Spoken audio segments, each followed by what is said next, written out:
Okay, serious question. What if humans came from Mars? Dude, we didn't come from Mars. You don't know that. Yeah, actually I do, because we're currently on Earth. Right, but what if Earth is like the Airbnb? You think that humanity's renting the planet? Have you seen how we treat it, dude? We are absolutely not planning to get our deposit back. Dude, Mars is a frozen radioactive desert. Yeah, now it is. Bad neighborhood, property value tanked. Okay, planets don't have property value. Yeah, tell that to Elon. Dude, there's zero evidence that humans migrated from Mars. Counterpoint. We burn in sunlight, we can't survive outside without gear, and we panic if the Wi-Fi goes down for 8 minutes. Yeah, okay.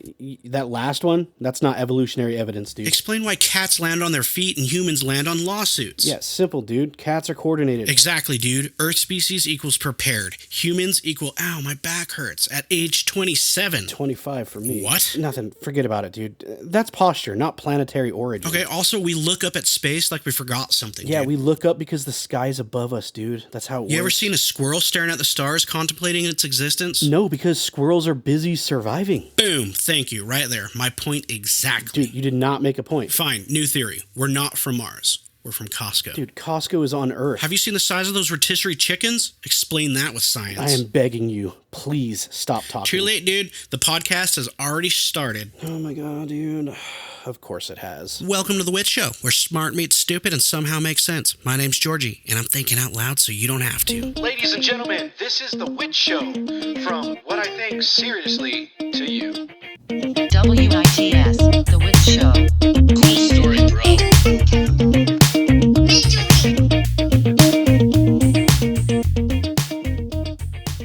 Welcome back to The Wit Show, the place where curiosity is louder than comfort and the questions are always bigger than the answers. Before we dive in, I just want to say thank you for choosing to spend part of your Saturday morning with me every single week at 7 a.m. I know there are a million things that you guys could be doing right now, so the fact that you're here listening, thinking, questioning means a lot more to me than you probably realize. This show exists because of you, and I'm grateful you keep showing up for these strange little journeys we take together. And today's episode is proudly sponsored by my friend Dakota RV, the driver of the 16A race car. And yes, you will see the Wit Show logo riding with him on the car this season. Dakota's going to be racing at the Idaho Falls Raceway, Atomic Motor Raceway, and the Salmon Valley Raceway. So if you're anywhere near those tracks, come out, grab some ear protection, smell the fuel, and watch one of the most exciting drivers on the circuit tear it up. He's not just an incredible racer, he's also a great friend and a huge supporter of this show.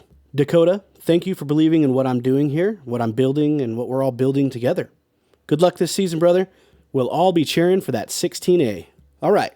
Today, we're stepping into one of the most unsettling possibilities I've ever explored. Not a ghost story, not a conspiracy about something hidden on Earth, but a theory about where we come from in the first place. Because the deeper you look at ancient history, human biology, and our oldest myths, the harder it becomes to ignore a strange pattern. One that doesn't quite fit the story we've all been told. Today's question isn't whether aliens visited us, it's whether we might be the aliens. Whether humanity didn't originate on this planet at all, but arrived here long ago under circumstances so catastrophic that we forgot everything about where we came from. If that sounds impossible, just stay with me, because once you start connecting the pieces, from a dead world next door, to mysterious monuments, to a species that seems oddly unprepared for its own environment, the idea stops sounding like science fiction, and it starts feeling like something much older, something remembered. What if Earth isn't humanity's birthplace, but our refuge? Not a cradle, but a lifeboat. Modern science confirms that Mars was once warm and wet.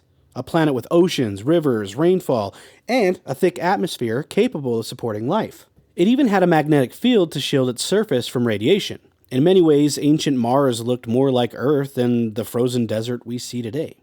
Then, something catastrophic happened. Mars lost its magnetic field, its atmosphere was stripped away by solar wind, its water vanished, and the planet froze into this barren wasteland orbiting the sun today. Mars didn't just change, it died. But planetary death is rarely instantaneous. Geological evidence suggests Mars declined over time.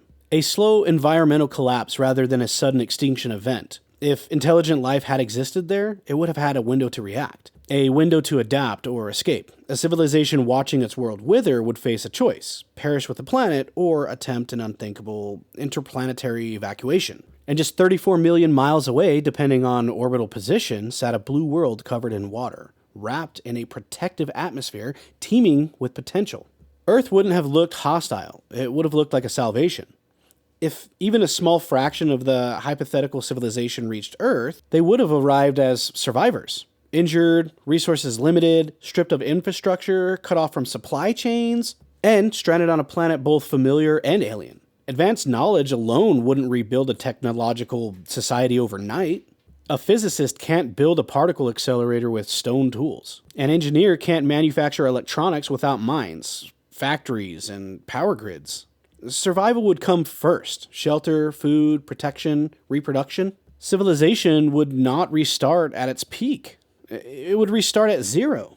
And if those survivors spread across the planet and lost contact with one another, and watched their remaining technology fail piece by piece, their descendants might not remember where they came from at all. Knowledge would fade into stories. Stories would become myths. Myths would become religion. Over thousands of years, the memory of another world could dissolve into a legend of gods descending from a sky, of golden ages long lost, of ancestors who came from the heavens, not because ancient people were imagining things, but because they were remembering something they no longer understood. Modern genetic research reveals something deeply unsettling about our past. At some point in prehistory, the human population appears to have crashed to a shockingly small number, possibly a few thousand breeding individuals, if you will.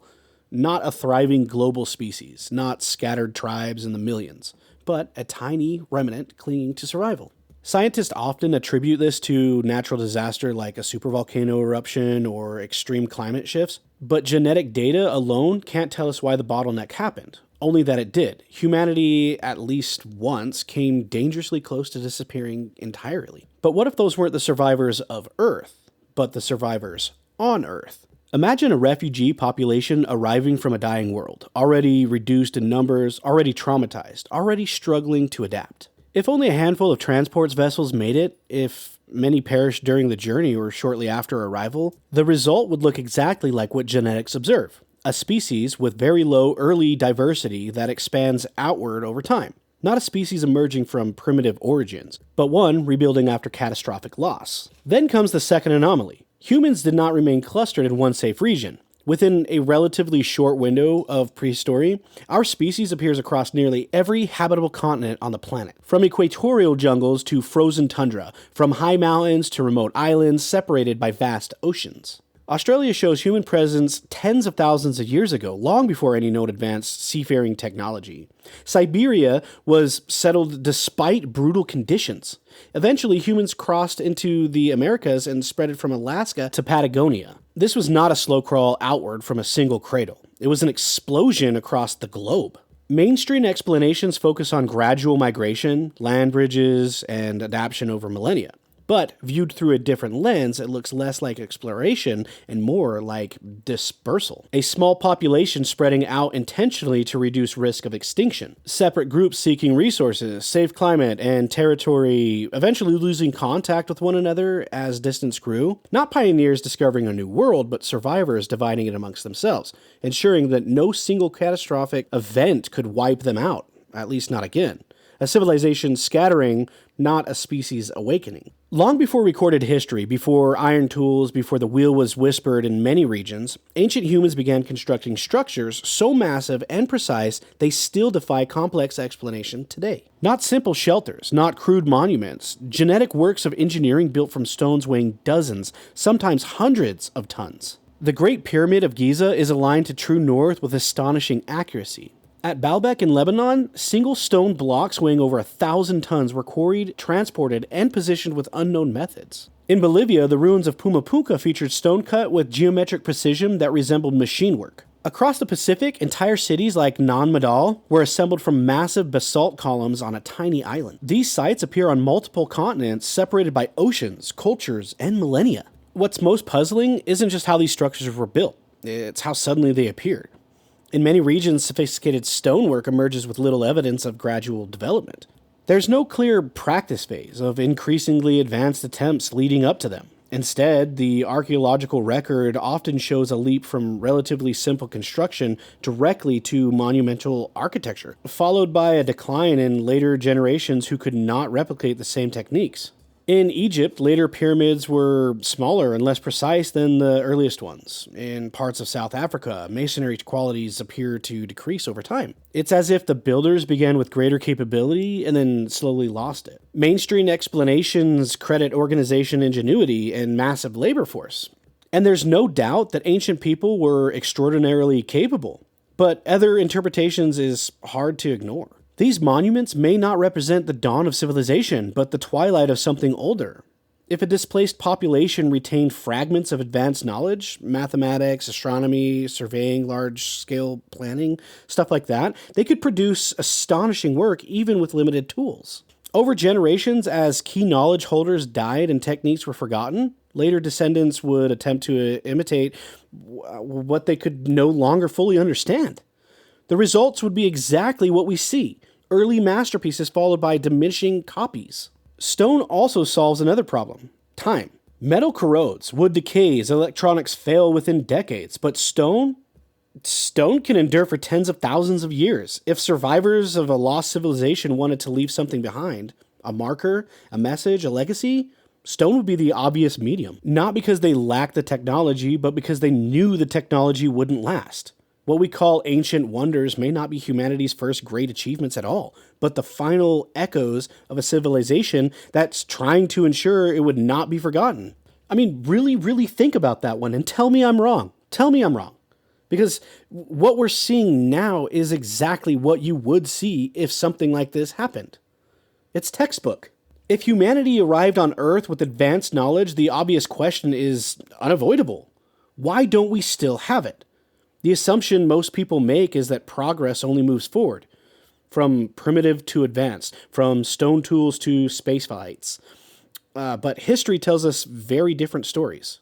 Civilizations don't just rise, they collapse. Libraries burn, infrastructures crumble, skilled specialists die without passing on what they know.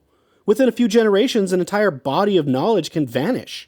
After the fall of the Western Roman Empire, technologies like advanced concrete, large-scale engineering techniques, and widespread literacy disappeared from parts of Europe for centuries. And that was a collapse on the same planet among people who still shared language, culture, and geography. Now imagine a collapse far more severe. Not the fall of a government, but the fall of a world.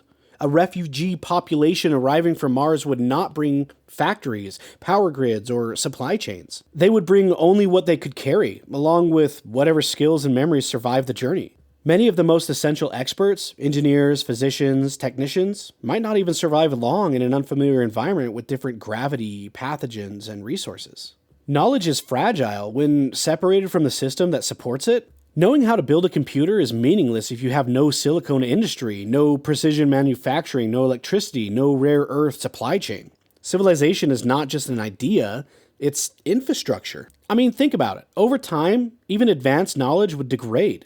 Technical understanding would simplify into practical skill. Practical skill would become traditions. Traditions would transfer into rituals whose original purpose was forgotten. Stories explain lost capabilities with shifts into myth, tales of gods who could command the skies, ancestors who lived for centuries, beings who could descend from above and then they'd vanish.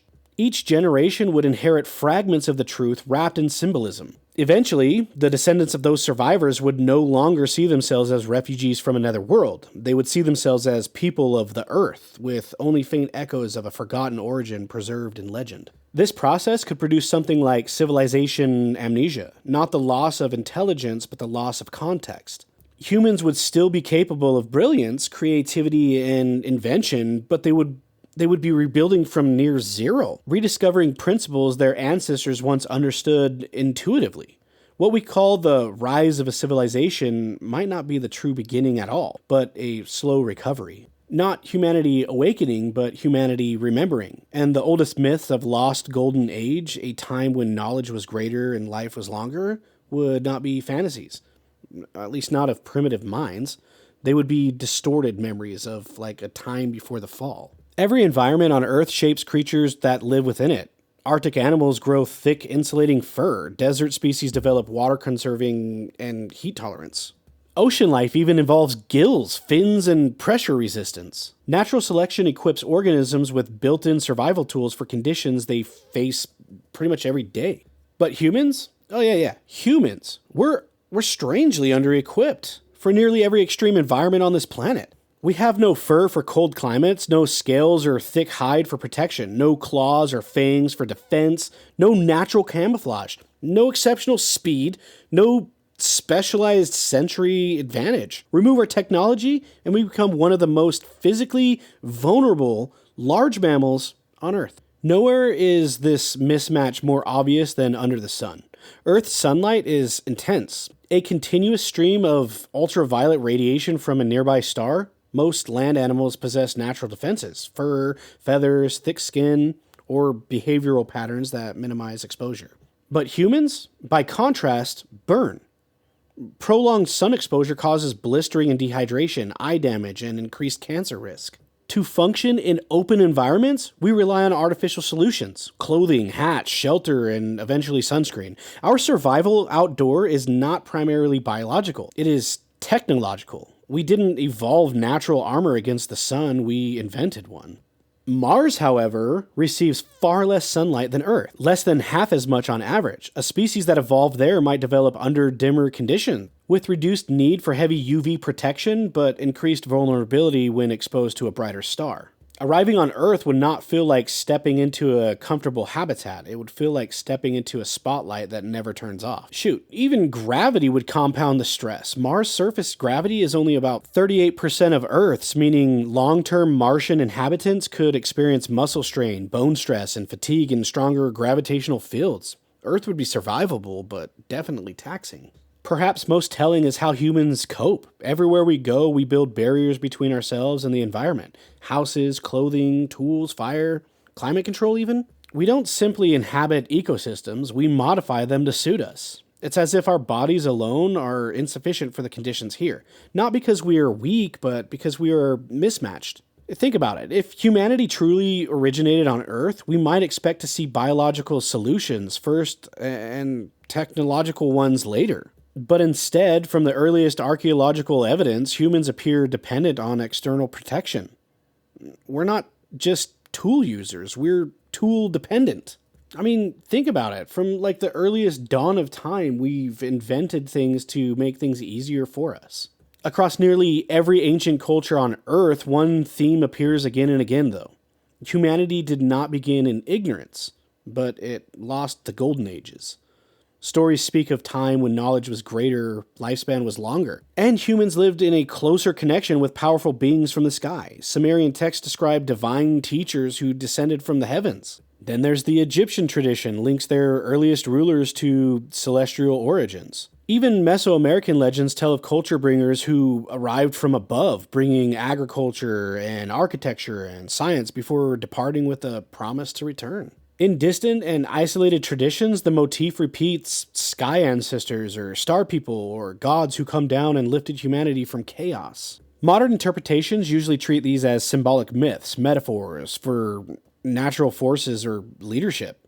But viewed through a different lens, they resemble something else completely different. Cultural memory, not precise history, but fragments of it, preserved through storytelling long after the origin context was lost. If survivors of a dying world arrived on Earth with knowledge far beyond that of local populations or simply far beyond what their descendants could later reproduce, they would appear godlike. Over generations, as technology failed and experts vanished, those first arrivals would transfer from people into legends. Their machines would become chariots of fire, their protective suits would become divine garments, their origin in the sky would become literal divinity. Humanity's fixation on the sky would be more than curiosity or survival. Across cultures and eras, we have mapped the stars, aligned monuments to celestial bodies, and built myths around the heavens.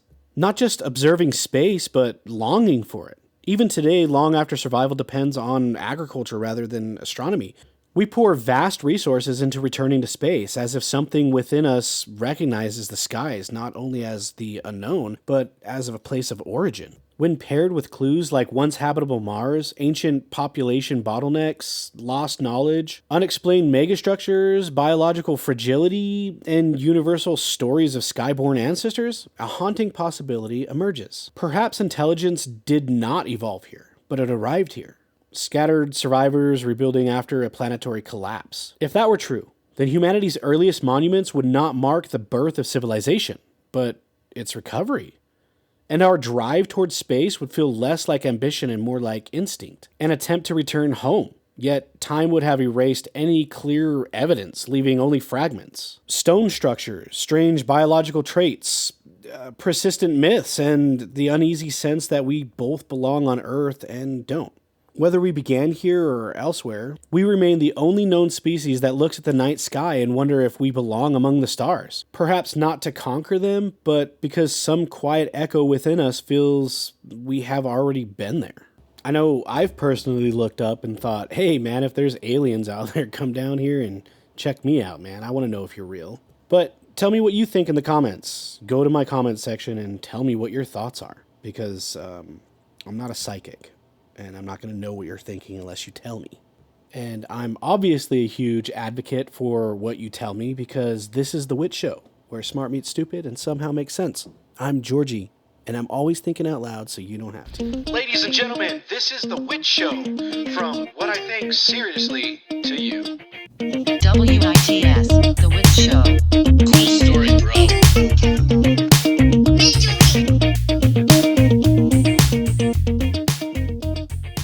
Dude, if civilization collapsed tomorrow, how long do you think you'd survive? Definitely longer than you. Excuse me, dude? I bring value. Your most valuable skill is ordering food. That's logistic management. You once burned cereal. Okay, the instructions were obviously unclear. Yeah, there's no instructions on cereal. Exactly, dude. That's poor packaging. If society collapsed, you would try to Uber Eats a squirrel. Okay, first of all, I would DoorDash it, all right? I have standards. Yeah, except for there'd be no drivers, so. Okay, then I'd become the driver. Entrepreneur mindset, dude. You don't even know how to hunt. I'd simply outsmart the animals. Really? How? Freaking psychological warfare, dude. So you think you can mentally intimidate a deer? Have you seen my internet search history, dude? I literally scare myself. Yeah, you'd probably die on day 2. False, dude. I've watched Naked and Afraid. Okay, first of all, watching survival shows is not survival training. Okay, tell that to the guy who built a pool with sticks and mud. You talking about those TikTok videos? Yeah, that was edited footage over 6 months. Okay, fine. New plan. I find someone competent, like you,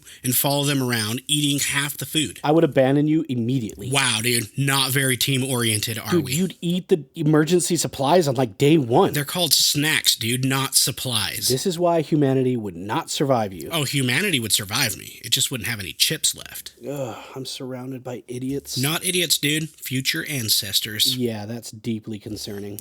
Okay. Well, maybe before you insult the entire gene pool any further, maybe we should have Jarvis roll the song. Yeah, that's probably a great idea. At least that's one thing you can't mess up. Go ahead, do it. Okay, you know what? I don't like your attitude. Hey, Jarvis, roll the song, dude. Sun coming up and I'm still awake. Heart still pounding from every mistake, but I'm laughing louder than I did before. Like I finally found what I'm fighting for. Got a world on my back, but I walk it off. Every scar just makes me tough. Maybe I was built this way to crash and burn, then fly again. Something in me won't back down, even when I hit the ground. Maybe I'm not from here, maybe I fell through space and time, but I found something worth believing on this spinning rock of mine. Yeah, I'm still breathing, still alive, still reaching for the sky. If I don't belong down here,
strong tonight.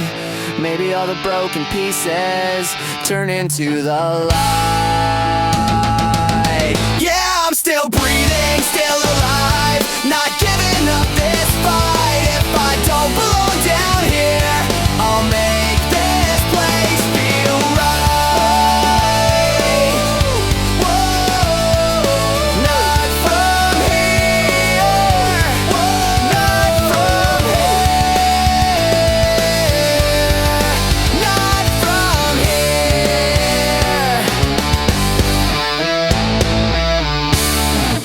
Yeah, and this one's for you, Tim.